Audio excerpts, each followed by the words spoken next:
Let me see if this is working now. Let me see if this is working now. There we go. We should have multiple audio. Apologies for this, guys. We might have to trim off the start of this stream. But I think, yep, we can now hear you guys. Okay. Everybody can hear me now? There we go.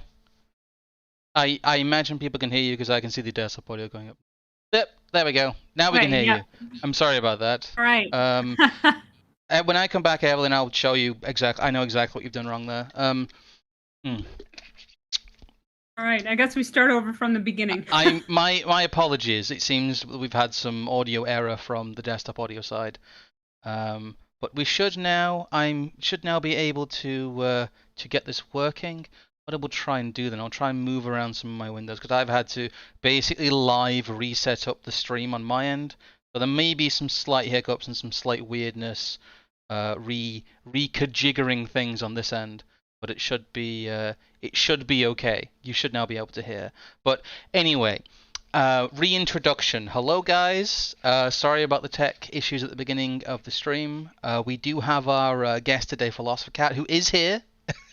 Say hello and intro yourself, PhilosophiCat, again, so now that people can actually hear you. I've been unmuted. Yeah, thanks guys for having me on the stream. I'm really looking forward to having this conversation with you. I think it'll be very interesting. And as we were saying before we realized the tech problems, I do think this is a topic that merits more nuanced discussion than what the political climate typically permits it to have. For anybody who doesn't know me, I've got a YouTube channel. I sort of specialize in Julius Evola, been branching out into doing live streams on the Bhagavad Gita. There's a few other topics I cover. I'm a musician and astrologer, so I've got a sort of broad base of knowledge there. I wear many hats, but today I'm going to put on my Julius Evola hat, and we are going to talk about his essay, The Third Sex, I believe. That is correct. And you were saying, although people may have heard you, Evelyn, you were saying that it was a much better summarization of the actual text, because the actual text is a bit less succinct. No, it's more so just that he takes the vital bits out of Otto's work and puts them together in quite a nice way. I mean, we're not going to go through the entire essay, and the bit that we're actually going to go over is a bit we've gone over before, but it's just, I think we can... The angle we were coming at it prior to was for a slightly different discussion, and I think there is multiple contexts within which we can really look at these ideas, and it's not for the sake of turning the channel into some weird thing of always looking at this stuff, but I think when the opportunity comes up to look at it in a way that we normally wouldn't, I don't see why we shouldn't. And I'm going to sit here and just pretend and not die of embarrassment for that complete and utter cock up at the start. It's a very simple problem that I know exactly what's gone wrong there, but it's not your fault because OBS does that sometimes. Anyway, let us not dwell on the tech issue. Let's not focus on muted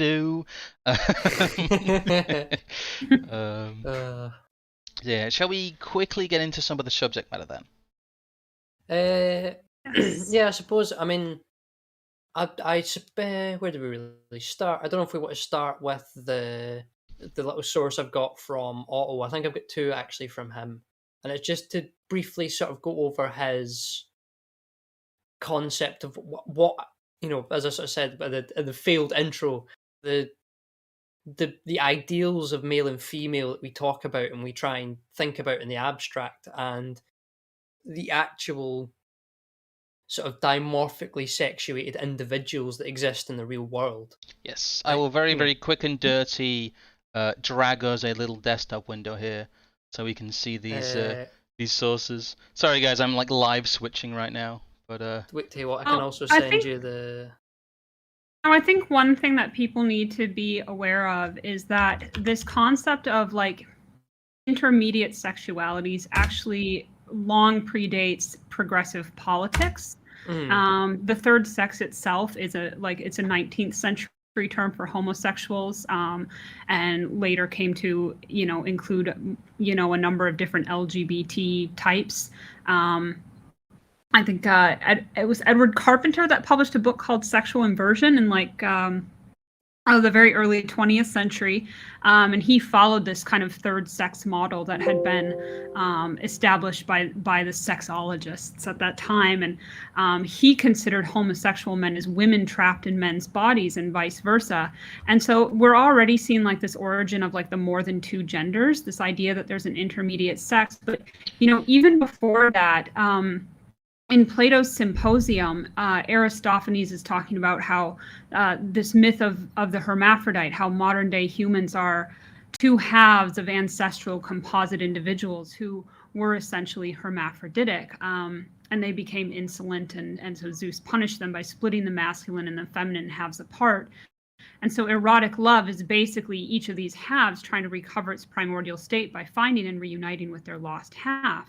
And it's this primordial state that Evola is kind of relying on as his foundation of erotic love in his book Eros and the Mysteries of Love. And both Weininger and Evola agree that there is like this ideal type of man and woman. Weininger calls it ideal man and ideal woman, and Evola says absolute man and absolute woman. But we're basically talking about platonic forms here. I don't know. Is that the quote right there that you've got up on the screen? It may be, actually. It is. It is Otto Weininger, human beings, the state of the case as follows. There exist all sorts of intermediate conditions between male and female, sexual transitional forms, in physical inquiries as ideal gas is assumed. Well, no, he's talking about physics. So, yeah. Obviously, no. I'm just laughing at the term. Ideal gas. It's funny. That is to say, a gas, the behavior of which follows the law of Boyle-Gay-Lussac. Exactly. Although in fact, no such gas exists. I get what he's getting at here. To summarize, what he's saying is there's ideal man, ideal woman, but everyone exists in a state between the two. Yes. Right. He says basically that male and female are like two different substances that are combined in different proportions, but neither one is ever wholly missing. And that ideal man and woman don't actually exist. Like, but the Platonic idea allows us to establish what the extreme ideal ends of the spectrum are, and then from there we can establish the intermediate conditions that we do actually find within humanity. And it's these ideal forms that are what help us obtain the knowledge about what is male and what is female. But both Weininger and Evola are saying, within like real human beings, you never find the absolute, and within each of us we have characteristics of the opposite sex to varying degrees. Some of us are closer to that absolute than others, but none of us is really fully there. He says, I think in that same quote, that there's always this certain, he says there's always a certain persistence of the bisexual character and never a complete disappearance of the characteristics of the opposite sex. And he gives examples like how women grow colorless hair where men grow beards, and men have nipples and glandular tissue. So even like from a physical standpoint, we still see, these kind of vestigial forms from the opposite sex. Yes. The thing is, there is a slightly further down part that I think is interesting because it gets across, I think, what he's trying to talk about, which is on a, this idea that he's talking about. I think he refers to them later on as two different types of plasma that have the ability to sexuate you either towards male or towards female in varying degrees, and that people seem to have a sort of almost inborn limit to which they can reach, possibly in either direction. Who really knows? But yeah, he's got his weird equation here as well. I'm not sure what the plasma bit is. That's in a later section of the text. Oh, okay. But it's the little bit that says, "Let it be noted." Yes, clearly that I am discussing the existence. Yeah. Yeah, let it be noted that clearly I'm discussing existence not merely of embryonic sexual neutrality, but of a permanent bisexual condition, nor am I taking into consideration that merely those intermediate sexual conditions, those bodily or psychical hermaphrodites upon which, up to the present, attention has been concentrated. In another respect, my conception is new. Until now, dealing with sexual intermediates, only hermaphrodites were considered, as if, To use a physical analogy, they were in between the two extremes a single group of intermediate forms, and not an intervening tract equally beset with stages in different degrees of transition. And I think this is one thing that's interesting that I sort of note, and this is by no means to have a dig at Yiz at all, but she obviously is sort of outwardly intersex. And because of that, there is a lot of people who, I don't mean to give her a pass in some sort of way that needs to be deserved or that or whatever else, but people seem to see that and the physical material manifestation of, hermaphrodism or whatever you would want to call it as real. Whereas if you were to try and explain to them the fact that you could be very much the same in terms of mind and in terms of physiology, albeit except from some of the bits downstairs, that doesn't then convince people. And I wonder if what it is really that derives that opinion in and of itself and that sort of perspective. Is it purely just a simple mind of, they see the other sex as represented purely in the symbolism of like primary sex gonads, and that's kind of it. There is no furtherance for secondary and tertiary sexual characteristics, which Otto seems to put actually as, none of these are really the determining factors. The way that you truly understand the person is by kind of analyzing the soup of all of it. I think we need to distinguish between sex and gender because these terms are often used interchangeably. And a lot of times people say gender when they mean sex. Yes. Sex is biological. It's whether you're male or female, have an XX or an XY chromosome, whereas gender refers to masculine or feminine. Biological men can be feminine and biological women can be masculine, but that doesn't mean that they suddenly become the opposite sex. So this is why I kind of said we need a nuanced understanding of this subject. We have to have this nuanced understanding of opposites when talking about these subjects. So one example I like to use, it's an astrology example, but I think it explains it well. It's, in astrology, gender is a big category. All 5 traditional planets have both a masculine and feminine gender expression. They each have like a certain sign they rule, that's their masculine sign, and their feminine sign. And they're capable of moving through the fluidity of masculine and feminine and can express either. But the sun and the moon, the 2 luminaries, do not do this. The sun is always masculine and the moon is always feminine. Why is that? Well, it's because there's these 2 forms of opposites. So you have one sense in which opposites are fundamental categories of things that are absolutely not the same and show no spectrum of fluidity between them, right versus wrong, black versus white. But then paradoxically, those same opposites exist and relate in a fluid spectrum that is inherent in their nature. Because they're a reflection of God himself, and both binaries and non-binaries exist inherently in nature.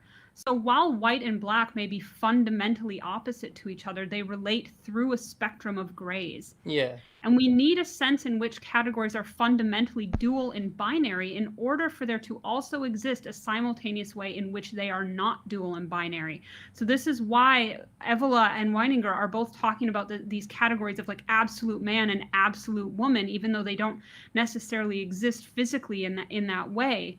We have the sun and the moon expressing the way in which the opposites do not meet, while all the other planets are able to express the ways in which they do meet. There are ways in which the masculine is definitely not the feminine and vice versa, but there's also ways in which those 2 principles can meet, relate, and unify. They do meet. And as individuals, none of us is exclusively masculine or feminine, but rather we contain a blend of those energies in different flavors and proportions. And our spirits, of course, exist beyond the categories of gender and binaries. I think this is something that people really need to consider when they're talking about this issue, and it's something that frequently gets lost because, especially when it's politicized, there's that tendency towards that very hard and extreme polarization. There's only 2 genders kind of rhetoric. And it's like, well, it's not even entirely true to say there's only 2 sexes. Now, are there only 2 categories of the extreme ends of the gender, the masculine and the feminine? Sure. Are there ways in which they're fluid and intermediate in between? Yes. There's only the 2 opposites, but we still have that intermediate category going on. The ancients understood this. Well, I was going to say that, I mean, it depends what kind of angle we want to go in discussion from this. The thing I was going to say actually is that I find it quite interesting that Vinegar then, as Evola does as well, takes this idea and extends it actually to this informing your sexuality to some degree. The truest form of, you know, a companion bond is the combination of one individual and another individual who amongst them create a whole man and a whole woman in this sort of ideal sense, and that they, you know, be whatever these individuals are done, sort of clarified in terms of biological terms or whatever else, just purely in a sort of abstract, they just add up to this total value of one on both sides, or they get close to it. And he sort of then goes into some quite interesting things about how, you know, overtly masculine men actually put off a large number of women because that masculinity that's that extreme actually has no relation to them, because they don't have, you know, that sort of feminine character of demeanor to reflect that in certain ways. And he even says that this is where you get these strange points of inversion, where actually the most masculine men are idealized and attracted by the most feminine men, not the most feminine women per se. Yeah, there's a lot of people in the chat who seem to be not understanding the difference between talking about like physical sciences, biology, and talking about philosophy. And there's this idea that the quote unquote the left has a monopoly on the idea of the human spirit in terms of male and female. It might be better not to say sex and gender, since those have become such loaded terms in a post kind of John Money world, but kind of, you know, there's the human body and the human spirit. And these things, you know, Yes. if you believe in anything more than a completely physiocratic world, these two things are distinct. And it's, you know, the male body, but you may not feel like you have a male spirit, and not in like the gay weird I'm two spirit on Tumblr sense, but in the very, you know, like you said, the ancients understood this, that they understood that there were these weird, they're often depicted in myth, as you always talk about, Evelyn. You know, if you were born in like BC 2000, you'd be giving out secret knowledge from the sea. um You'd be one of these androgynous, as they described it, kind of sexless, you know, mythological knowledge givers. They're very important in myths of most peoples in the world, and I think it's a great loss that a lot of people spurg out really about what is the empirical nature of things. You know, people saying the moon is no opposite to the sun, but in, you know, like you talked about in astrology and classical philosophy, it is. It's seen as it's, you know, Mars and Venus and all these different things. These philosophical, not physical opposites. I think it's very important that people understand the framing here. That you can talk about sex, sexuality, and the way that people feel about the masculine and the feminine in much more than a purely biological framework. Well, I think as Well, as and well I we think shouldn't. because of, sorry, go ahead, Evan. What I was going to just quickly say, we and in that we shouldn't allow ourselves to be dominated by just opposing what the leftists say, because I think so many people play into that, and they actually then coincidentally make some of the mistakes that are mentioned in here. But I'll let you go on further to your point. Yeah, look, I think the politicization of it really results in people wanting to have a very narrow view because they don't want anything that's going to challenge their ideological narrative around it. I mean, I really don't have any patience for that kind of thing, because it's like, well, you're not really interested in getting to the truth and actually coming to a deep understanding. You just want to promote an ideology. And I don't have a lot to talk about with people like that, I find. You know, I tend to want to approach these things with an open mind, and, you know, asking the questions and considering it from a philosophical point of view does not mean you're promoting it or advocating for it in any way. But, you know, I don't see what benefit is gained by just outright denying some of these things because, you know, we're fighting some culture war. It's like, you know, the part of the problem is that the left is the only camp who is allowed to talk about these things in any way. And so and it ends up being like this really like harsh dichotomy, where it's like both both sides are like trying to advance their political narrative, and it's not leaving any room for a more nuanced discussion that actually gets at something approximating the truth. I like the way that Evola treats this. You know, to just I don't know if people in the chat have read this chapter from The Bow and the Club. It's a pretty short chapter, but he starts off discussing, you know, homosexuality, saying, you know, it used to just be limited to the upper classes, and now it's affecting the lower classes, and only the middle class has been spared, which I think, you know, in 1958, that may have been true. We could perhaps dispute that now. It seems now that the middle class is almost the prime target. But he says that it's really difficult to elucidate the phenomenon of homosexuality. He puts it in the category of a pathology, but not because it offends bourgeois sensibilities. He relies heavily on the arguments he's made in Eros and the Mysteries of Love, where he's talking about this opposition, this polarity of the masculine and feminine. And he's saying that normal sexuality derives from the psychosexual states engendered by that polarity. And he's referring primarily to what is metaphysical rather than what's physical. He's, you know, we're not speaking here of biological men and women, but of the metaphysical concepts of masculine and feminine, and that these principles have a natural polarity, which we've already discussed. So he's saying, you know, you don't find absolute man or woman in nature, but you find humans in whom either the masculine or feminine principle predominates and still has the qualities of the opposite principle to a greater or lesser degree. And his view is that, you know, when two people get together, the sum of their respective masculine and feminine parts should add up to one whole absolute man and one whole absolute woman. So a man who's 75% masculine and 25% feminine is going to seek the opposite in a woman. And if he finds her, you know, they'll be magnetically drawn to each other. That's really going to ignite Eros between them. So this applies only to situations where Eros is involved, where there's this deep and fundamental eroticism.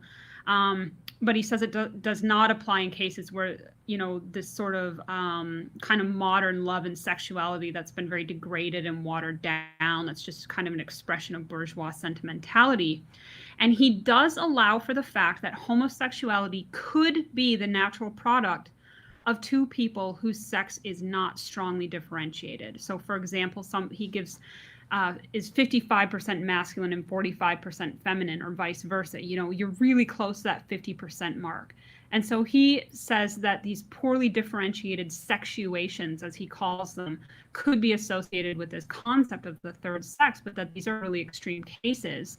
But for people who fit that category, then homosexuality may be in keeping with their inherent nature, and it would be unnatural to try to force them into something else. But you know, he seems to consider that this does not describe the majority of homosexual relations in the modern age. And then he takes us on a little journey through homosexuality in the classical world, saying that male homosexuality has always been regarded as morally worse than female homosexuality. You know, well, why would that be the case? Shouldn't they both be wrong? And he's like, well, no, the reason for this is that with two men, one of them has to be used as a woman. And so that's very degrading to him. But because woman's nature is inherently sexual, when two women do that, that's different. It's because the undercurrent of the feminine nature is sexuality. Women aren't degraded by partaking in that, provided, he gives the caveat, that the woman in question isn't LARPing at heterosexual sex where one woman's playing the part of the man. If they're both just, you know, indulging in their femininity, that's very different than with two men where one man is being forced to play the part of the woman. But he says that in the classical world that, you know, it wasn't the case until later times, these more decadent times, that the homosexual relationships between, for example, between an older man and an adolescent boy, he's like, you know, that wasn't about erotic attraction. It didn't involve penetrative sex. It was a form of trying to induce Eros without having a woman as the object. And the use of the adolescent boy was considered the very lowest degree of that. The highest way to induce Eros without a woman is just, you know, these feelings that you elicit through spiritual beauty. But you know, they certainly weren't sodomizing young boys, that would have degraded the boy's dignity. You just wouldn't do that to him. To be used in that way was considered extremely shameful. So it was a form of platonic love, and part of the reason it was considered very pure was simply because it didn't have a woman as the object and it wasn't reproductive. Obviously, later on and in the more decadent stages, this was no longer the case. And then, we get to the point where we're at now in the modern world. So he's saying that, a lot of these types of homosexuality fall under this very abnormal category and are not being described, under the principle of gender polarity. It's stronger coming out against the butches there. Then I was gonna make the joke. Well, no, I was going to say someone in chat is just saying, "Oh, spirit, what wisdom can you gift me?" Read Lenin. That sounds about right. That's No, kind of I think there is a point there though where people, as you're saying, they completely reject this view of a more, as a sort of holistic view of both sex and sexuality that encompasses one within the other to a certain extent. If you really grasp what's going on. And that people seem to just knee-jerk against that in a sort of a weird kind of Darwinian, utopian sort of thing of this doesn't fit my model of what, a small slew of 19th century biologists told me men and women are. It seems to me it's so incredibly sort of ignorant in a certain sense. And especially when someone like Evola states the point he does, later on, I know you've had this up on stream for a while. I don't know if shall I start with the first section on an egalitarian, and you can do the section if you want. Well, we've pretty much covered the points in the first bit between us, but yes, we'll do this section here because we've covered the points here, and where Evola's talking about the third sex. PhilosophiCat, you actually covered those quite well. So if you want to read the first section, I'll read the second section because it's quite an interesting little discussion here. In an egalitarian and democratized society, in the broader sense of the term, in a society in which there are no longer any castes, functional organic classes or orders, in a society in which culture is standardized, extrinsic, utilitarian, and tradition is no longer a living, forming force, in a society in which Pindar's "be thyself" has become but a meaningless phrase. In a society in which character amounts to a luxury that only fools can afford, whereas inner weakness is the norm. In a society, finally, in which whatever lies above racial, ethnic, and national difference has been replaced by what effectively lies below all this, and which, therefore, has a shapeless and hybrid character. In such a society, forces are at work that in the long run are bound to influence the very constitution of individuals, thus affecting everything typical and differentiated, even in the psychophysical. Hopefully people were able to hear me towards... Yes. I think it was just a second there. OBS said it disconnected and instantly said it reconnected. I think there might actually just be some weird issue going on here with the newest version of OBS. That's the same problem. It glitched out for me there for just a second. All right. I heard everything that was said, but then there was a period of quiet. Yeah. That's kind of... It should be okay. Try refreshing. But I think okay, that's definitely working now.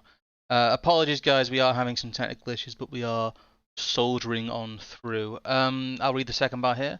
Democracy is not a mere political and social fact. It is a general climate which, in the long term, is destined to have regressive consequences on an existential level itself. In the particular domain of the sexes, it can promote the kind of inner decay, the kind of weakening of the inner power of sexation that, as already noted, represents the premise for the emergence and spread of the third sex, and with it, of many truly striking forms of homosexuality in society. On the other hand, other consequences of all this is the visible trivialization and primitivization of normal sexual relations between young members of the latest generation, on account of reduced tension due to the low degree of polarity. Even certain strange phenomena which were apparently very rare in the past, such as sex changes, men taking on female bodies and vice versa, may be understood in the same terms and traced back to the same causes.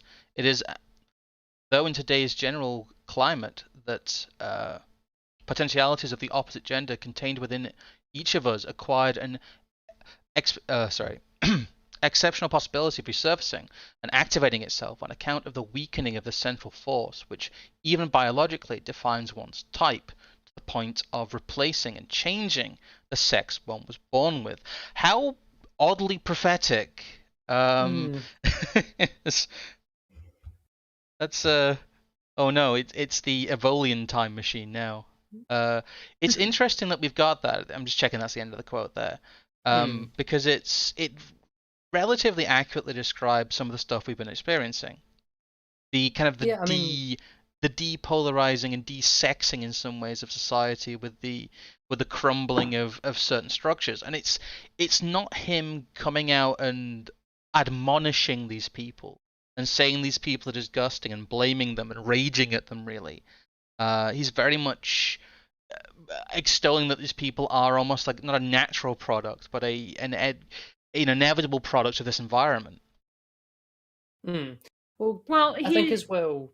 Did you guys read the chapter prior to this one, The Breed of Evasive Man? Well, I was going to say I've read the Poe in the Club. I have it downstairs. It's a book I quite enjoy. But no, one thing I'd thought about this is the fact that, is what he is describing here on a kind of grander scale, because obviously I think the way that a lot of people react to something like this from Evola is they don't understand what he's talking about and how he approaches issues like these. He's not describing something here that he just thinks has happened as of late, or is good or is bad in a simplistic form. It is just the nature, the way the world is. It is how things are, and it's how they will continue to be. Because looking through a long enough timeline, it just seems to be the case of what's happening. So in a certain sense, this is kind of like your Kali Yuga or entropy, where the physical information of male and female may actually just be breaking down. What were you saying about the previous chapter? That's sort of what he says. Yeah, he refers back to the previous chapter a couple of times, describing people as being this breed of evasive man, right? And he is saying, this is just, he's not, as you say, he's not blaming anybody. This is just a natural consequence that comes with democracy. Democracy has this egalitarian and downward leveling. It's always going to have the tendency to promote inner decay. And Evola says that democracy represents the premise for the emergence of the third sex in the first place and all the various forms of what he calls sexual perversions. And if you look in the previous chapter on The Breed of Evasive Man, he's talking about this. He's talking about how democracy inverts normal relationships because the sovereign, the monarch, is non-existent. So he's comparing the human organism to the organism of state and society. The king is non-existent. Direction and determination comes from below, comes from the masses. Well, this is true for this new breed of evasive man. He has no inner sovereign, and he's entirely dominated by all of his lower elements. And he's saying that this climate of democracy is necessarily going to exert this regressive influence on people, where liberation, as they, it just amounts to the elimination of any kind of inner form or character or virtue. So there's this decline of inner sovereignty, and he's saying that this results in an unstable, formless type of person, and that's what he calls the breed of evasive man. So how does he describe it? He's like, well, the evasive man can't stand to have any kind of inner discipline. He hates the prospect of facing himself. He's incapable of any real serious commitment or of following any kind of code of conduct. He's feeble, evasive, lighthearted irresponsibility. He fails to act on promises, no matter how trivial. He's not punctual. He's forgetful and absent-minded. He has an inability to concentrate, and he has a natural tendency towards lying. And I'm sure we can all think, even just within the immediate circles of the people we know, more than one person who very well fits that definition. It's become so common these days. So this inner form that he's talking about that is being destroyed in this context, that inner form is going to contain, among other things, the predominant gender, which is determined by biological sex. And so he's saying when that inner form breaks down, when it weakens sufficiently, then the traits of the latent gender start to emerge, even to the point where it can be the case that one no longer identifies with the physical sex that they were born as. And so he's saying, as people get, more and more into this, being this type of evasive man, as it becomes more and more prevalent throughout society, you're just going to see, more gender confusion, more unnatural relationships or inability to even have relationships, because, you know, who wants to be in a relationship with somebody who, you know, lies and can't keep their promises. So he's kind of saying, you know, the prevalence of homosexuality, transgenderism, etc., is a symptom, but not a cause. And it's an expected symptom. It's not, you know, it's not something we should be surprised by. Well, I just think you can look at the. I mean, he uses the term democracy in the latter section, but I think the more important term actually is democratization, because what he's talking about there is the opening of access to, even in a very primitive sense, you know, resources. You know, once you have, say, a large enough division of labor that you no longer have a hunter-gatherer society, women's tastes tend to follow for no longer, you know, physical strength or physical prowess that would grant you a greater bag at hunting. Instead, it's now going for someone who's maybe slightly more clever or is no longer exuding maybe, you know, a high ideal of masculinity or a really high level of that because it was required for them to go out and do what was needed. And now, as you move into even further and further into like industrialized society, you would get to the point where women's sexual preferences have completely moved away from the biological health of men. Whereas, because I think this is something I actually came across, I think both in Vinegar and in a different paper I was reading. But generally, men throughout history have always picked women by how healthy they are, by how, in a certain sense, by how sexed they are in regards to female, because that indicates that they are more fertile, they'll be better at rearing kids, this, that, and the next. And that hasn't actually changed for the most part. Whereas in terms of the dimorphism, not just within men and women, but within men as a category on its own, that has actually skewed towards people who are good material producers and furthermore to good material managers. And I think that almost sort of explains, in a certain sense, like the looks you get of folk on Twitter who think they're like really cool or hip or attractive men, and they actually become sort of very effeminate, basically middle manager characters. It's quite strange, but that seems to be what women go for to a certain extent.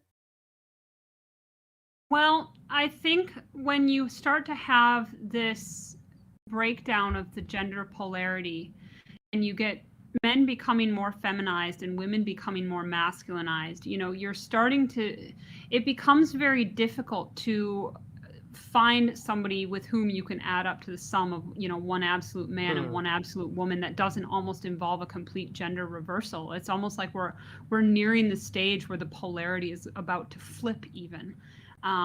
You know, the Jungians describe this as like anima and animus possession, which is a very similar concept where, you know, the idea that when a man's anima, his female nature, isn't integrated, it's going to wreak havoc in his life, and it basically turns him into, you know, a wimpy guy who just doesn't know how to take action in the world, or he's very like moody or emotional, can't really find the energy to do what needs to be done, or is overly impulsive. And guys like this tend to end up in relationships with animus possessed women who are kind of the opposite. You know, they're these I mean, they're bitches, basically. I hate to use the phrase, but they are. And is it virago or something?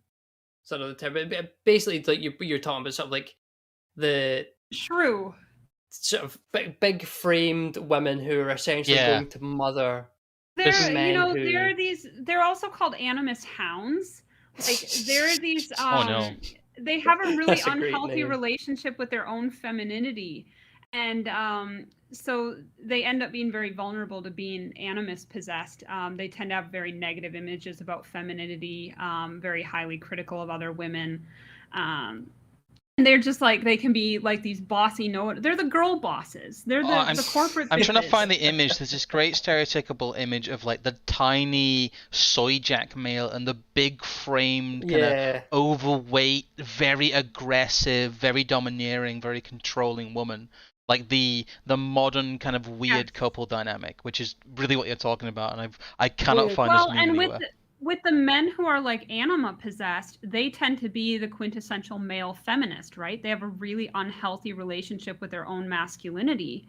So they're leaning too much into the feminine, but they're doing it in like this kind of unintegrated, unconscious sort of shadow type of way. And, it's just, you get these such unhealthy relationship dynamics, but I'm sure we can all think of somebody in our lives we know where like there's a couple with like the weak feminist man who's married to the girl boss, who's got the corporate career and earns more than he does and just bosses him around all the time. Like, I can't count the number of couples I've met like that, and it seems to be becoming this incredibly prevalent thing. And then, and that's the state of heterosexual relationships right now. So to say nothing of any other type. Well, I've got this image up on stream currently because it's the closest thing I can think of. Yes. Yes. I also previously had the soy jack Nintendo Labo, the Nintendo, when you were talking about the weak, easily led, indecisive men. That is the soy jack. But sorry, go on, Evelyn. Well, no, obviously this is something that like I brought up in one of AE's streams the other week, and gets slightly chinned by people in the chat. But I think some people understood what I was suggesting. But the one that always struck me is the men who have an aesthetic appreciation for women and a specific type of form. It seems so odd to me. They're selecting through, a brochure of different types of women, like women would look through like a curtain catalogue or something. It's so twee and strange, and it's something that I just can't grasp at all, because there's been friends of mine that I had that are male that are just like women, and that makes a lot more sense to me than the ones are like, oh well, I need X, Y, or Z specific type of woman, and it's not to. I mean, I suppose part of the whole thing in Sex and Character is that he's essentially talking about stereotypes, but it's very stereotypically sort of particular in a neurotic sort of female attitude, and it is one of those things I find rather strange that. Despite say all the stereotypes do have a basis in reality. Yeah, like stereotypes don't just come from nowhere. No, exactly. But I find it very strange that I actually feel that someone like myself makes much more sense in regards to character than a lot of the people who you would think of as sort of stereotypical heterosexual men or stereotypical heterosexual women, who are maybe not as much of a genetic mess as myself, and because of that are struggling more with, say they're, for the sake of argument, not 50-50 or whatever variation, but they're closer to like a 60-40 or 65-35, and because of that, as you're saying, there's just enough of a latent thing that it creates someone who is very sort of mood swings and picky and can be very difficult.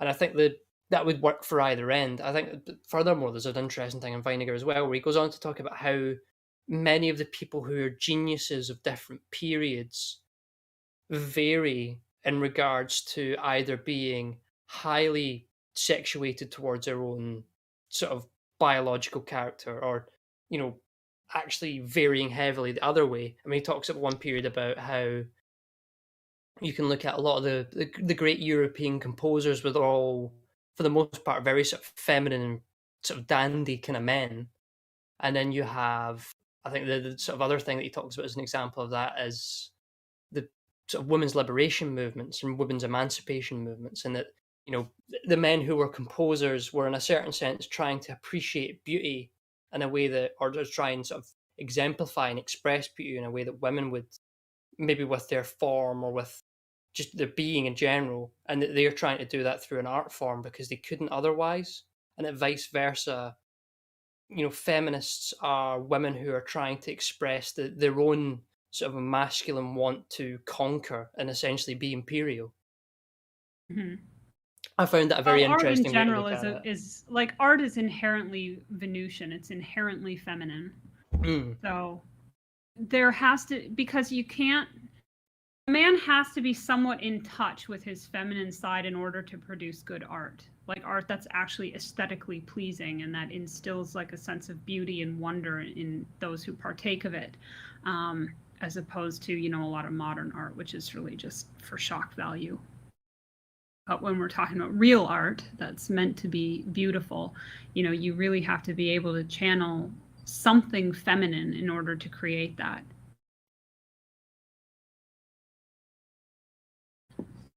Oop, there we go. Out again, have we? No. We're fine. There was just a bit of an awkward pause there, I guess. Oh, fair enough. Everyone can still hear each other, right?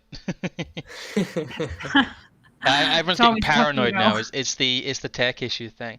No, it's the idea that you're right. In spirit, when he talks about the women becoming men to subsume kind of the male attitude, or artists becoming feminine. There are like you talked about, the animus of art and nature and things is always seen in basically every culture as feminine.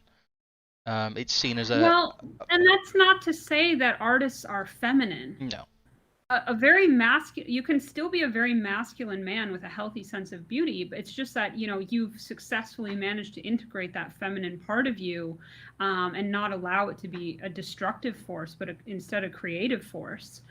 And, that's just typically not what we see, especially when we look at modern art nowadays. You can really tell like what a person's like psychological state is by the type of art they want to create, so when you see a lot of like song lyrics or the type of imagery that's painted and stuff like that, you're just kind of like, what is going on with this person? Like, why?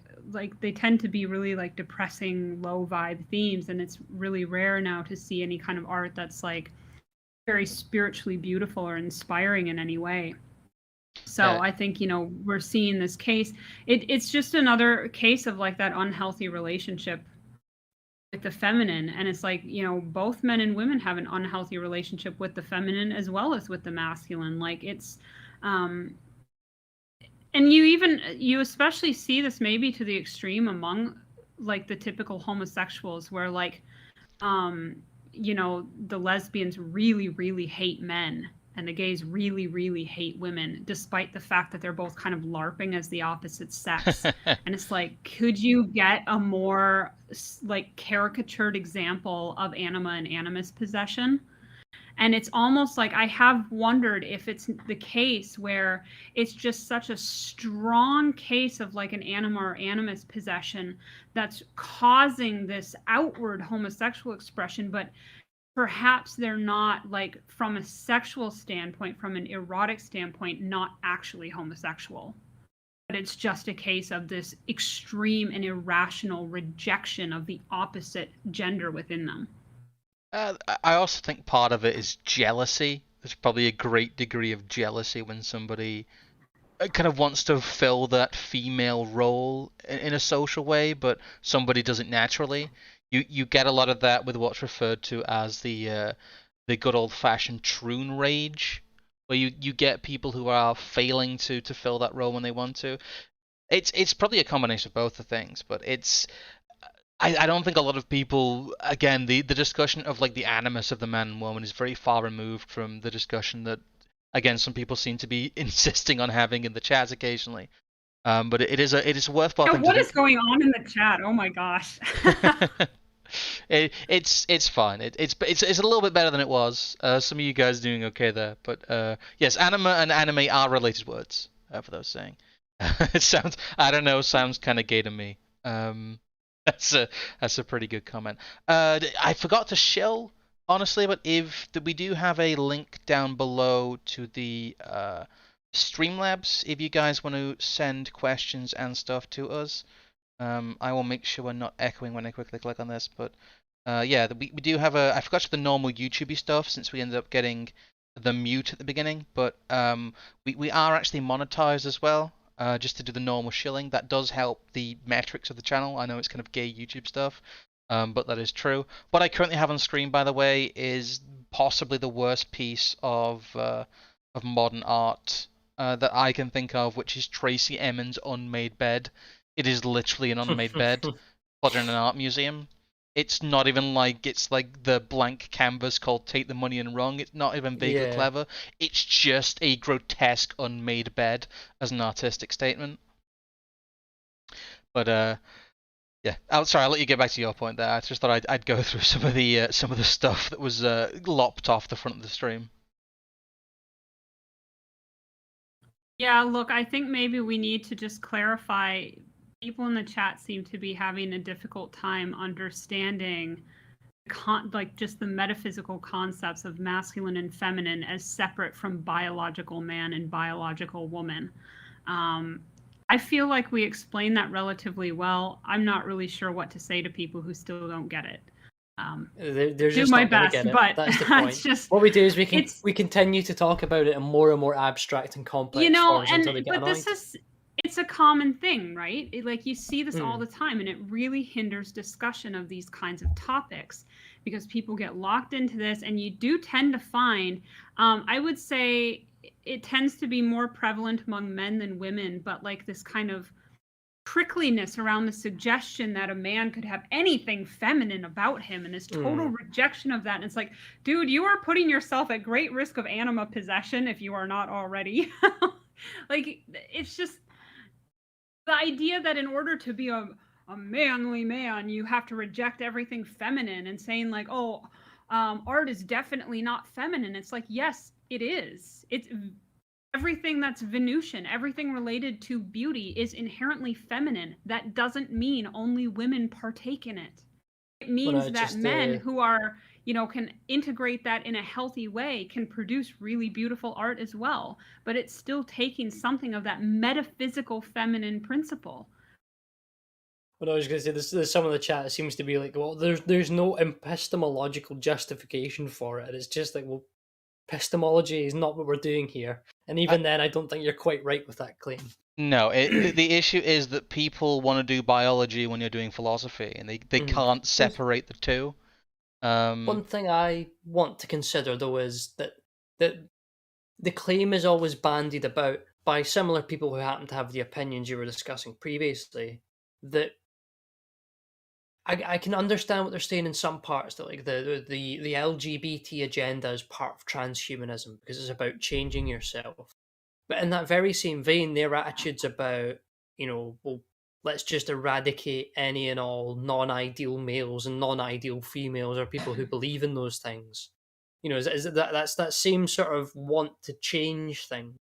So how would we even begin to parse really what isn't sort of an authentic expression of one's nature? I mean, that's one of the things I've always tried to get across to people when they, try and pick a sort of bone with me, is that, well, you're going against your nature, you're going against biology, that. It's like, well, I'm not really, because I'm almost completely unsexuated as a man for the most part, and I know how I feel about myself better than I think anyone else does. So not to say that it then goes and justifies all the nonsense ideology. I have no interest in that whatsoever, and I've said that time and time again. But if we're meant to be authentic to ourselves as people, and if that is the thing that ties us into the real world against the modern world of the hyper real or whatever you want to call it, then how are we going to parse that someone like myself exists in a certain sense? I mean, well, this didn't seem to be a problem, 2,000 years ago, because you had the class of people that was called eunuchs, or the class of people that was a third sex, or androgen, or whatever term they had for it. So it's almost kind of, is this just a pure product of politicization, or is this because the actual mass of people themselves who would be both, or who would normally typically think of themselves as male and female, are also falling under this effect of democracy, as Avola has discussed? And as you said, are sort of rejecting the growing extra part within themselves that is either more masculine or more feminine?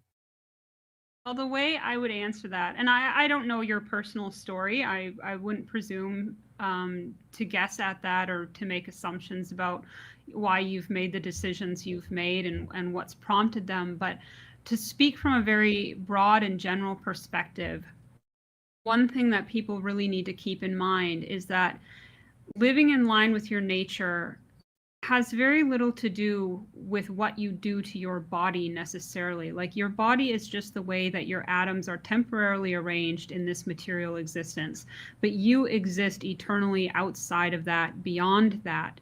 And this over identification with our material bodies, which is again a product of like an atheistic democratic society, is prompting people to be like, oh, the only way I can feel like myself is to drastically change the way I look. And it's like, but that's really more a sign of being very out of touch with yourself. If you feel like, oh, in order for me to feel like I am who I am, I have to get a sex change, and I feel like I was born in the wrong body. It's kind of looking at it from the wrong perspective. Like, maybe you feel more feminine when you have a man's body or vice versa, but what is your true nature it has very little to do with the type of body you have. Now, there's a sure if that's the case, and this is something Jess were actually talking about, because I think the concept of sex is a purely material concept. I mean, this is part of the thing we were talking about before, and I think Scrump kind of mentioned somewhat that, is sex something that goes beyond material? Is there a spiritual aspect to it? At which point then, maybe the want to make your material sex line up with, in theory, your spiritual sex, would there not be some sort of dissociative feeling there, or sort of anguish because of that? I'm not really sure, because it would require us working out what the case is with the existence of sex outside of the material form. Okay, but remember what Evel said. If we go with what Evel is saying as kind of the authority in this conversation, I guess, he's saying that feeling is going to occur when that predominating gender within you, what you were born with, is weakening due to that regression, that democratic leveling that's internal, and then the latent traits of that opposite gender emerge. So then what's going to happen is you have a person who is, let's say, born male, and the inner form has collapsed, and so now all these female traits are emerging. There's nothing to hold them back anymore, or what's trying to hold them back simply isn't sufficient to the job. Now you've got a man who's like, oh, but I feel like a woman. Why doesn't my body match what I feel? And it's like, but it's not a case that means you should be a woman. It means you need to build up your internal form and then bring these elements back into harmony. Now, it is possible that, based on, what he's saying about democracy having this tendency to promote that inner decay, that it is always going to have this regressive effect on humanity. It is natural that we should find a great many and an increasing number of people feeling this way. I think mean, that's what Evelyn would say about it anyway. I think the point with the reconciling of this is that there are, you've never been a particularly masculine man, and a lot of the time you do see, I did mention the troon, but you do see these people who are very obviously highly sexed male, who are attempting to turn themselves into something a lot more feminine.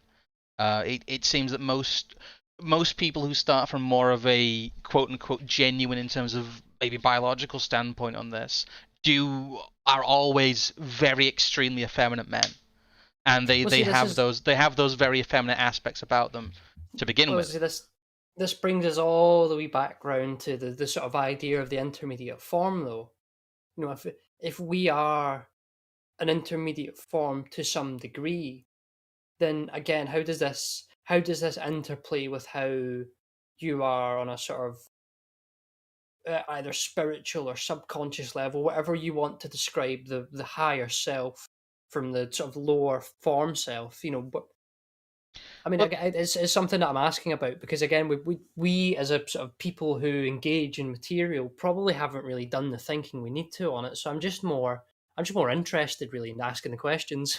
to quickly sum up what I think, the way I'd read Evola is that he's saying that the epidemic of it, the widespread nature of it, the increasing nature of it, of a phenomenon that has always existed and probably will always exist, as kind of the people who exist on like the alternate trans YouTube talk about, that it is in the past has been an extremely niche topic that a very small number of people suffer from, because they have these, these differences. They might be biological, they might be spiritual. They could be whatever, but it's a very small problem. And the way that we see it thrust into wider society is what's causing the imbalance.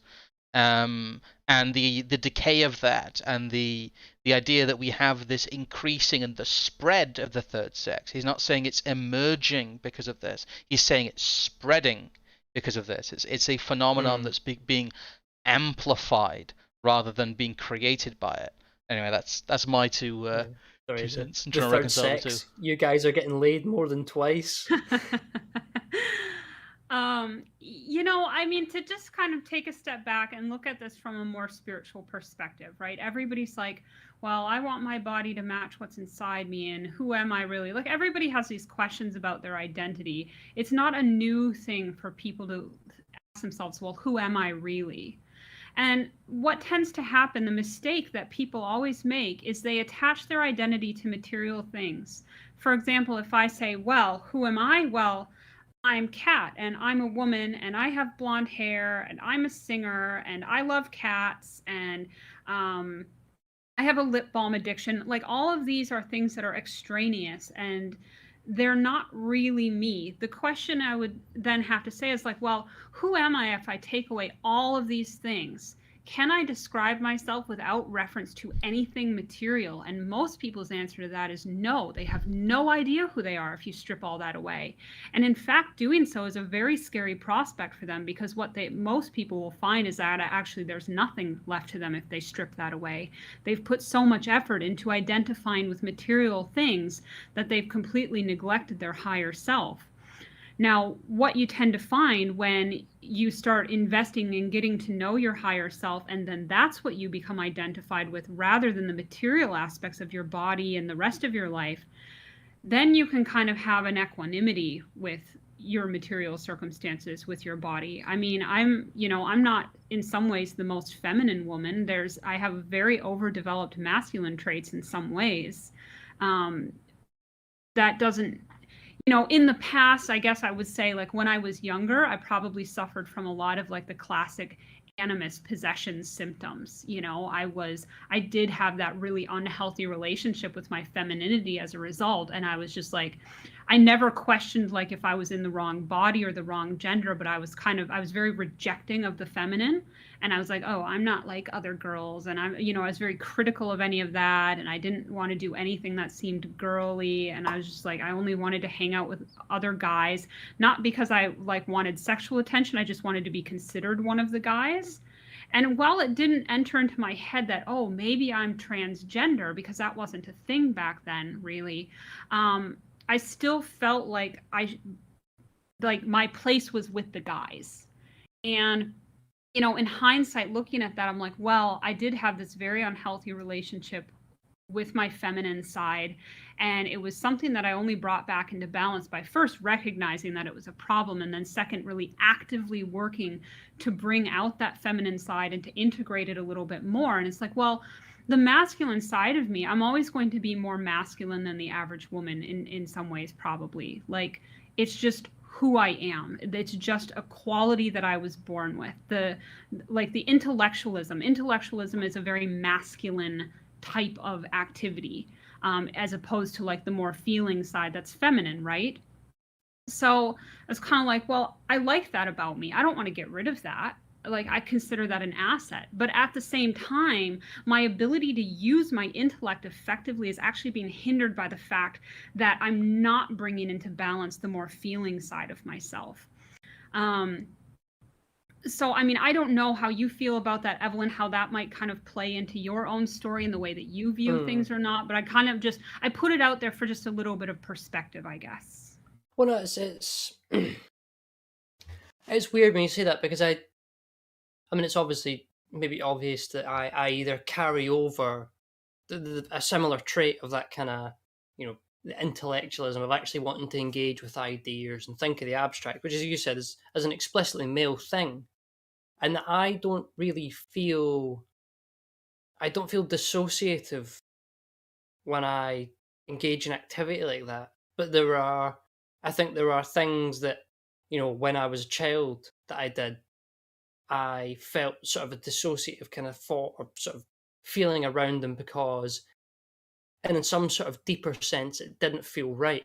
And I know that's not like very specific language, but I don't know. It's just it's a very strange thing, and again, it's as I think is why we need to possibly have sort of more discussions and sort of elaborate on it, because it's not, we've not got it all sussed, and it is sort of one of those things where, again, the question always comes back to me of, you know, how do we even begin to understand the binary of sex or ideal types in sex without that material form? Because surely the only need for opposing sex amongst conscious beings is the need to procreate. So there is all sorts of material necessities and effects that drive then your understanding of yourself. I mean, as someone said in the chat, I I find that idea of trying to describe yourself without reference to material is probably extremely difficult, because we don't live in a spiritual world in any way, shape, or form. We only live in a very sort of shallow and self-interested form, and it tends to be one that worships the material in some sort of full spiritual form. So Right, as you but say, we don't have to choose to participate in that on an internal level. I don't think you're really given much of a choice, because there's no other way to understand or express yourself without these things, because the mechanisms by which we used to engage in that, be them, hunter gathering societies or early agricultural societies or industrial society, each of those different stages, the ways in which men have discovered themselves as men and women have discovered themselves as women is probably varied massively. And it is, we've maybe sort of come past and are beyond the pale, because these things are now, they are always first and foremost ideas. They I are think not expressed by one of the other actions that are one of the other problems intuitively would be engaged that in. if you could describe yourself in non-physiocratic terms, the majority of people would have trouble understanding what you mean. You're Well, right. I think what it's baked in the way that we communicate, and we are products of our time. But Hmm. I don't know, to get back to some of the discussion about reconciling the two, there's a good discussion to be had really about the point that a lot of it is made very physical, but nobody really, in our supposedly like super duper trans tolerant society is anyway having a discussion about how people internally reconcile those feelings. There's Hmm. very little emphasis on, I know, a process that you've done quite heavily, which is reaching within yourself and seeing how you feel about things. And it all does become the physical. It all becomes, surgical. In the idea that there can be, and the majority of people out there might need to learn that they need to be happy being somewhat androgynous, and that they'll never reach that ideal point, and that's okay. Um, and that other Well, it is people. okay, because we're not supposed to reach the ideal point, and you can't have a spectrum if you don't have people solidly in the middle Hmm. keep building a bridge between the two. I mean, I don't know, Evelyn, like, what would you consider yourself percentage-wise, like masculine versus feminine? Like, for me, I think I would say I'm like 70% feminine, 30% masculine. How would you categorize yourself? I don't really know, because then you would have to then go through all the characteristics and define them one way or another. And I mean, just like your gut estimate, like, do you feel like you're kind of very 50-50? uh, at least that, I would say. I mean, I think, especially when it comes to sort of more, shall we say, sort of intimate or subjective things about how you interact within social circles where you naturally fit in hierarchies. The one I always began to notice as into my late teens was the way that male friends would act around me, especially if they were alone, as opposed to them interacting with me in a group. It was always very different, because obviously I was carrying some sort of nascent, female traits in regards to my attitude about things and the way that I carried myself and the way that I maybe looked to some extent. So Mhm. I think it you are possibly as much either part as you recognize in that moment. I mean, one of the things I was actually going to think about and possibly add to the conversation was, is maybe one of the non-material aspects of that then is how your own understanding of yourself comes in interplay with sort of intimacy or romance.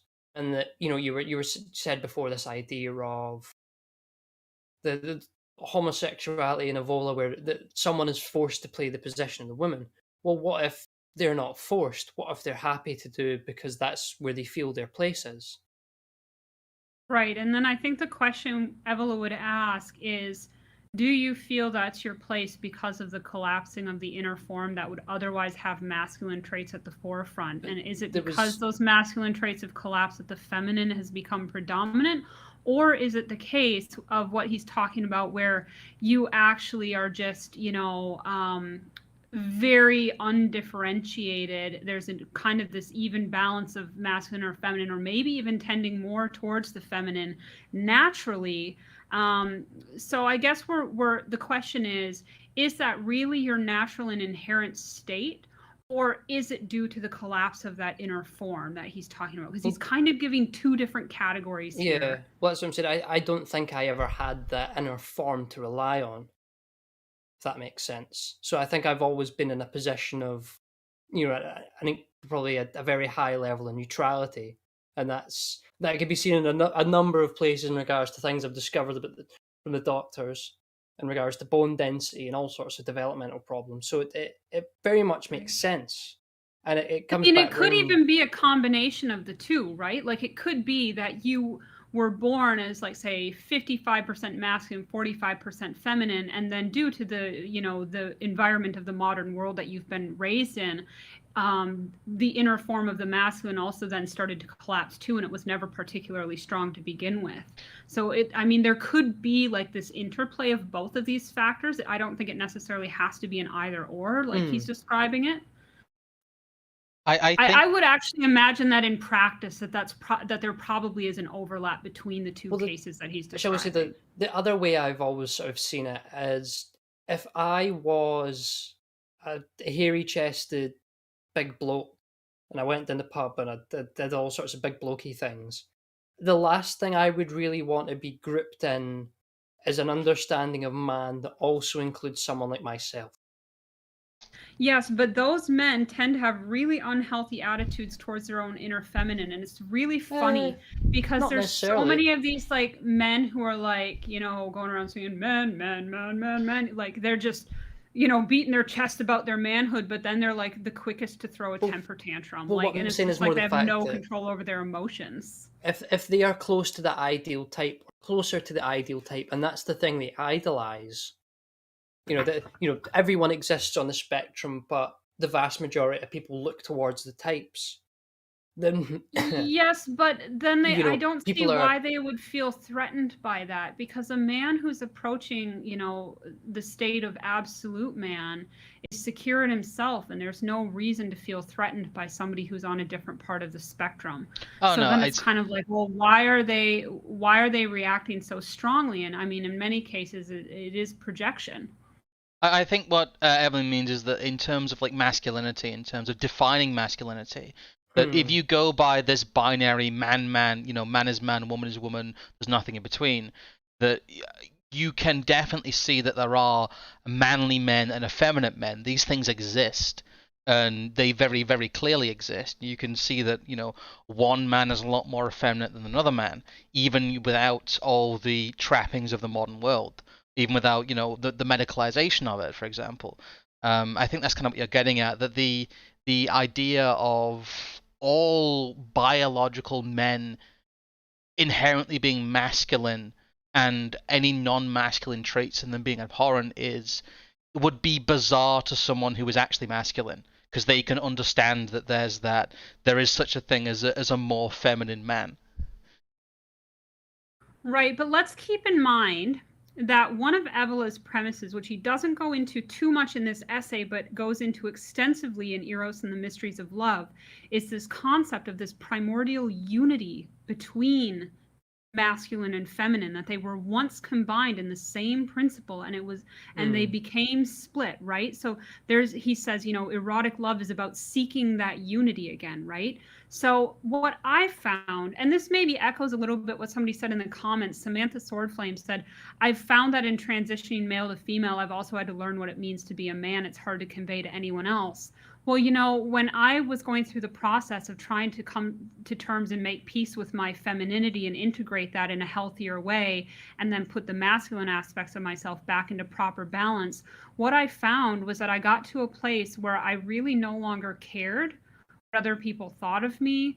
I wasn't comparing myself to other women anymore at all. Like, if they're more feminine than me or less feminine, like, I don't care. Like, we are the way that God made us, right? And it is in that integration that I felt like, okay, I'm becoming, more of a whole person in that sense. There's that unity that's happening, that grasping back at that union of the masculine and feminine, that alchemical marriage within yourself. And I don't think that anybody can do that, really. Like, you can integrate both of those within yourself, and it's not a case of, I've never said to myself, how do I be the most feminine woman I can possibly be? Because being absolute woman isn't about rejecting and purging my masculine qualities. Absolute woman is simply a platonic form that is describing a metaphysical principle, but it is not what we are meant to be as human beings. That's not what we are meant to strive for. We should be striving towards this holistic unity, and accepting with equanimity the life that we've been given, the bodies that God has given us, and playing the part that we have, because all of us are unique, whether somebody's 80% masculine or 50% masculine or 20%, like it, you need all types to make the spectrum. We need all types in order to be able to move fluidly across and to be able to experience that whole spectrum, because these metaphysical concepts of masculine and feminine are there for us all to partake in different degrees. We're not meant to completely reject the other, because that results in a very unbalanced and unhealthy person. And this is what you tend to see with people who become very over-identified with their gender expression or their sexuality, is a really strong rejection of what they don't want to be. They don't want to be seen as the manly man or the feminine woman, or like there's this mishmash, and it's just kind of this really bizarre combination of different characteristics in an attempt to like embrace one and reject the other, but almost in a way that's a little bit forced. Do you know what I mean? I'm not sure if I'm explaining it properly, but there's something that's a bit affected about it. Yeah, a bit performative. You do get people who try to before we get a bit too long and too, so we did get like it's not the essence. We did get the genuine essence is lacking. We did get a super chat about 20 minutes ago. I couldn't find a way to fit it in, but I'll read it before we get a bit too long in the tooth here. To Kat, have you ever read The Origins and History of Consciousness? If so, what do you think? If not, I would recommend it. That's from Orange Team. Thank you for the €5. I have not read it. I have not heard of it. So you'll have to tell me the author. I'm not sure. Yeah, if you put it in the chat, Orange Team, I'm sure we can try and figure out what that is. But I've never heard of that either. So it's not anything anyone here has read, unfortunately. I think that's the only donation that we got, though. We're not erudite enough. No, I'm afraid we're not yes, erudite I enough. believe so. I think there's a couple more things I want to go through, though. We talked about the spirit here quite a lot, but there are some possibly physiocratic reasons we might be seeing an emergence of more androgynous people too. We'll see. I think possibly for the sake of, because no offense to you, it's just questions that sort of came up to me in the top of my head that I was asking. I think possibly some of those are maybe more of a biological or ethnological, or well, there's another term I'm trying to look for there that I can't think of. But it's more of a material study. I'd love to see what Ed Dutton's opinion is on some of that. It all went a bit funny. Right. There we go. We should be back. I'll get people to refresh. Just want to restart that point. There we go. People should refresh. No, I was just going on to say the fact that I actually emailed an endocrinologist about this sort of phenomena of what I referred to as sort of desexing, or this lowering sexual dimorphism amongst people in regards to what we see as lower testosterone counts in men, or the increased take up of menopause treatment amongst women in both larger numbers and at a younger age, which would indicate that their natural ability to produce estrogen in some way, shape, or form is not what it was before. However, you cannot find studies that talk about this. You can find loads and loads of studies that talk about testosterone lowering, and they will debate the amount, whether it's 50% in such a year, or 22%, or 29%, whatever it is. But there seems to be an agreed sort of sentiment that that's decreasing. Yet there seems to be no studies into the estrogen counts and what's going on with those. But when I emailed an endocrinologist about it, he basically just told me media hype.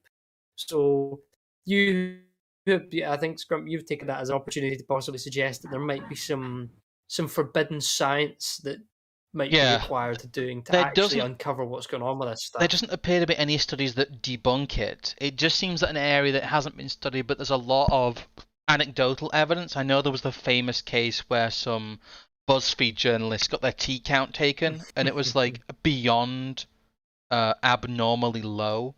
It was like really, really, really, really bad. Which, aside from being just kind of funny, also might show that there is a problem in certain sections of the male population rather than a universal problem. Um, but it's an interesting viewpoint. We've covered more, like you said, the philosophical aspects of it, but it also might be that we see some of this androgenizing of people in an actual physical way, due to their hormones and due to their diets, and possibly due to their genetics from their environment as well. Um, it's something I wanted to ask you, PhilosophiCat, but how when did you get into more esoteric things like Evola and some of them? His more, I know a lot of people don't. I know you've read it, Evelyn. You've obviously read the Boner Club because we've been discussing it today. But when I broached this subject to some of AA's audience, for example, there were people like, I don't know if they were doing it jokingly or not, like screaming and cursing and saying, "Oh, Evola endorsing this idea of the third sex is terrible. I can't read him now," and things like that. But Oh my God. yeah, Yes, because he acknowledges the existence of it, it's just too threatening to the narrative. So See, let's cancel Evola. That's that's a not good thing leftist by at me. all. That's a good thing by me. We don't want these ideas mainstreamed into some sort of indiscernible nonsense. no, Well, we don't want ideas mainstream that are like promoting the kind of degeneracy that we see around it, but I think simply just acknowledging that there are people like this out there, like it's just objective truth, you know? We have to, the fact is there are a lot of people who are gender confused, and we could debate all day as to the reasons and causes behind that, but whatever the reasons are, the fact is they exist. Homosexuals exist, intersex people exist. Like, to completely ignore that and not talk about it, I don't see how that's helpful. And we can have conversations about it that don't involve like promoting it and advocating it to children, or suggesting that this should be normal in any way. But there's always going to be people who don't fit the norm, and the fact that they exist, like, that's okay. It's when they go out and have their pride parades or they're grooming children that it's a problem. But I don't have I don't think Evelyn would have a problem with the fact that somebody like you, Evelyn, exists, or somebody like Yiz. Just because somebody is suffering from, or not even necessarily suffering, but is one of these intermediate types for whatever reason, like, you guys are allowed to exist. And I don't see how ignoring that or denigrating people like that for something that they don't have a lot of control over, I don't see how that's a helpful addition to any kind of meaningful conversation. Again, like, we're interested in getting at the truth here. And it's maybe not a desirable condition for people, but they've always been around. And Evola acknowledging the intermediaries, it's no different than what the ancients did. I mean, he's drawing from that. He didn't just come up with this idea on his own. This is an idea that's been around for some time. Well, see, that's what I find so sort of strange about it now, though. I think maybe it's that old classic thing that we like to lament about, but is still always true. That I think the people existing on the internet, identity being such, an explicitly political thing and not something that we, and I don't mean identity in that sense of some full thing, but I mean who you actually are, what makes up the component parts that is you. These things are so sort of explicitly political, and that people are choosing aspects of that to pick and put together so that they can form this perfect version of themselves that is going to be great for political activity or whatever LARP they choose to believe in or strive for. And that combined with the fact that these people don't live in the real world, they don't recognise, and because quite ultimately, no matter what leftist propagandists try to say and what other crap statistics try to say, people like me are not common. And that can, I experience that day in, day out when I actually go out and interact with people in the real world who aren't just like internet addicts. I am a novelty to them, and that's not just a good or a bad thing. They just recognise the difference. Whereas people who are, they're on Telegram consuming basically 2-minute hate content about the LGBT all day, then it's no wonder that they come at the subject of masculinity, femininity, and possibly people who are a mix of the two in some blend, as with so many preconceived notions that it basically makes conversation impossible. You get the exact same phenomena on race. You get the exact same phenomena on something like even maybe economics to some extent, when you're discussing about the nature of man and you try and talk to people who are like really hardcore National Socialists. So, these are the problems we have over a whole course of issues. I think this is just one of the ones where one of the least amount of work and the least amount of conversation has actually been had. And I think that's why it is so difficult to even, you even try to bring up the topic in certain places and banned, arguments. You get people just posting shit memes or just giving you out and out vitriol. And the thing is, the intermediate type people kind of by default end up roped into the left because the left kind of declares themselves as like the advocates for the LGBT crowd. And so politically, they kind of end up getting sucked into that. And I think the rhetoric from the right about LGBT people pushes them into that camp even further and doesn't really allow there to be LGBT people who aren't left-wing or who can find a political home somewhere else in a way that doesn't, because if you're one of those people and you're forced into left-wing identity politics, it's only going to drive you deeper and deeper into identifying with your sexual identity. It's actually not helpful, not to mention the victim mentality that they tend to attach to it as well. Whereas, if the right wing could find a way of interacting with people like this in a way that's not just mean, like it's past just like being offensive or insulting. It's downright nasty sometimes. And I'm thinking like, well, if I were one of these LGBT people, I wouldn't want anything to do with the right wing. I guess even though I disagree with a lot of stuff on the left, I'll just stay here where at least I'm not being attacked every day, So there needs to be a way for these people to kind of politically find a home somewhere else, which I think allows for a healthier expression of whatever it is they are or are doing, and even the possibility for some of them to come around and realize, well, maybe that's not what they actually want to be doing. But as long as they stay stuck in like progressive wokeism, there's no hope for them. I would see this is one thing I just don't understand at all. Actually, and it's something that I think has got worse than got better. Maybe it's just because I moved from Twitter to Telegram, but like people just can't seem to understand why I do what I do whatsoever, or why I exist in the spaces I exist in. And they seem to, at the inverse of the fact that they have a very political identity is then that they see every other person's, supposed identity or whatever term you want to use for it is an explicitly political thing, and that therefore then in the same way that people bandy about how you can't be a woman in a dissident right, or you can't be gay in a dissident right, or you can't be Jewish in a dissident right, or you can't be trans, or this, that, and the next thing. Well, and this is the problem with the dissident right. They're so lacking in spirituality. They can only focus on the material. And this is why, there's many reasons why the dissident right continues to not win, but that's one of the factors, one of many factors. And it's like, if you do take a more spiritual approach to it, you can realize that people are more than just their atoms. They're more than their material expression. And I think, Evelyn, you've kind of found your way into the dissident right. And you mentioned to me on Telegram that, you want to be known more for your ideas than anything else, which I don't see anything wrong with that. I think that's a healthy thing. That's a healthy way to approach it, because it's like, well, okay, yeah, this is my sexual expression, but that's not all of who I am. And actually my ideas are far more important than that. Like, I'd like to see more of the LGBT people take that stance, that they have more to offer other than just their sexual expression.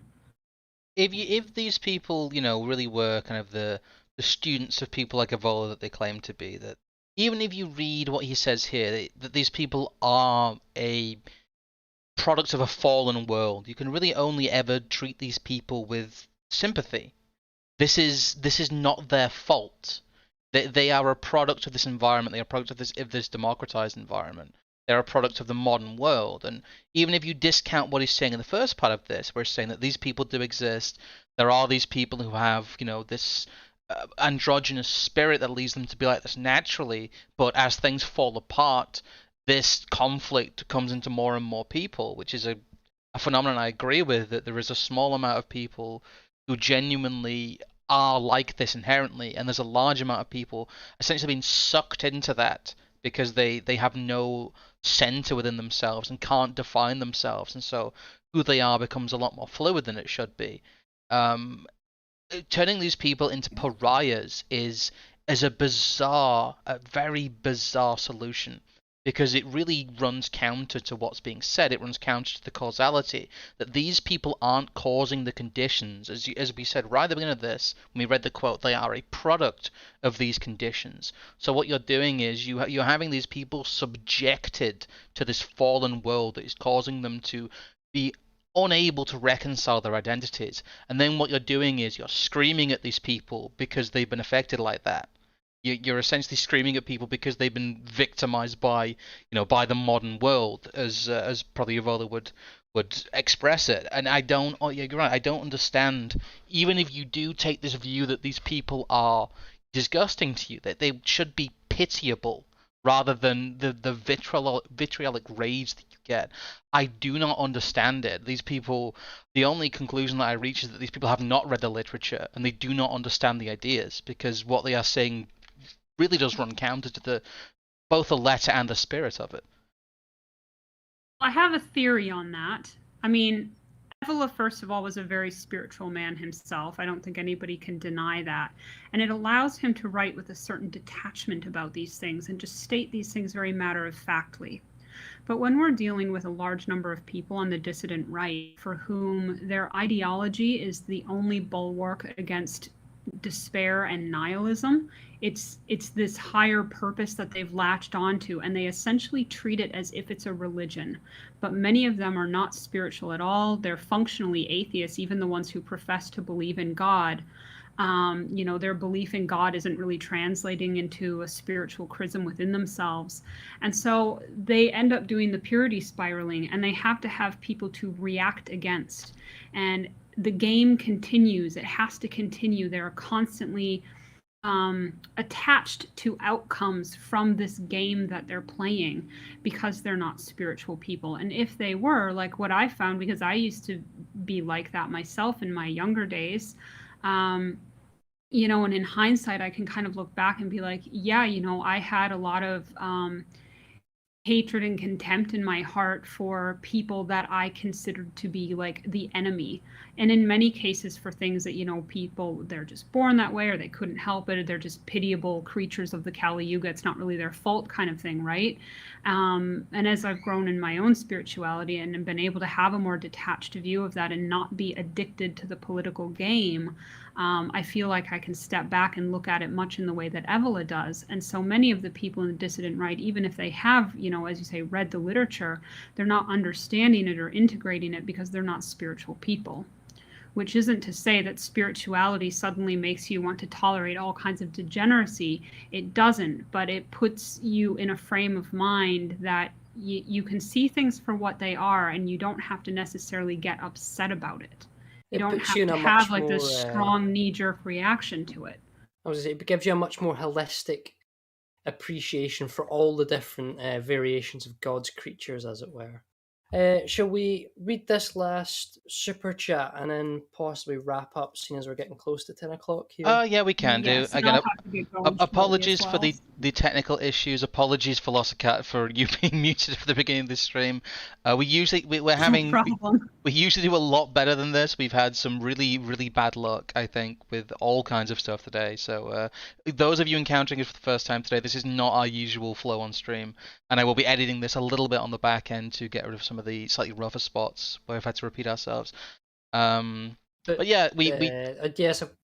If we're talking about the new people that are here, please go through and watch some of our other stuff, because it isn't all just, shall we say, not that there's anything wrong talking about these subjects, but I think we have a wide variety of stuff that I think even people coming over from Cat sort of content is much more kind of spiritual and whatever else can still get something out of. And I should also possibly, I think you forward it to your own chat, but I should quickly chuck the link for the Telegram channel we have in the chat as well. Yes. The last donation there was Glow in the Dark said, low T men is a question of what came first, the feminine men or the low T. I like the theory that it might be just hormonal overload in cities. Your body is a bit of a machine based on external factors. Your body changes. I kind of get what you're going to get there, in that is it low T because we're selecting for feminine men, or do we have feminine men because there's another factor causing low T?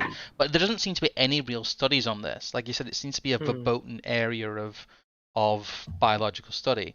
So it'd be fascinating to see. It's probably multiple factors. It's never just one singular cause. It has to. Stuff like this is usually like a perfect storm of a number of factors all converging together at the right time. So it's like, okay, well, we've got the collapse of the inner form, like Evola's talking about, but we've also got an environment where most people are living, oversaturated with phytoestrogens and things like that, and their diets are terrible. They drink way too much beer, stuff like that.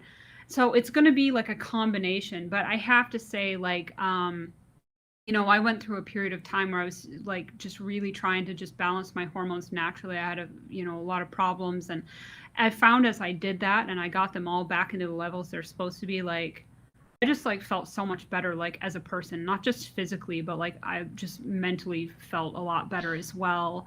And it's like hormones are such sensitive, tricky things, and the slightest change to your hormones can really have a lot of knock-on effects to your whole physiology.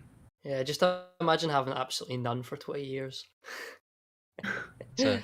Well, one of the things I wanted to say about the subject in general is that you asked about, like, what solutions can we posit from this position, from my position, and the stuff that's being offered up here is relatively powerful. If you can tell somebody that they're feeling the way they are, not because that there is something wrong with them, but because that there's also something wrong with their external environment, and they are feeling degraded and fallen because they live in a degraded and fallen world, and that they are not able to reconcile things because they are not living in an environment that is conducive, and that they need to find ways to center themselves, to feel more spiritually one with themselves. I think that's a very powerful message, and it's one that's been neglected.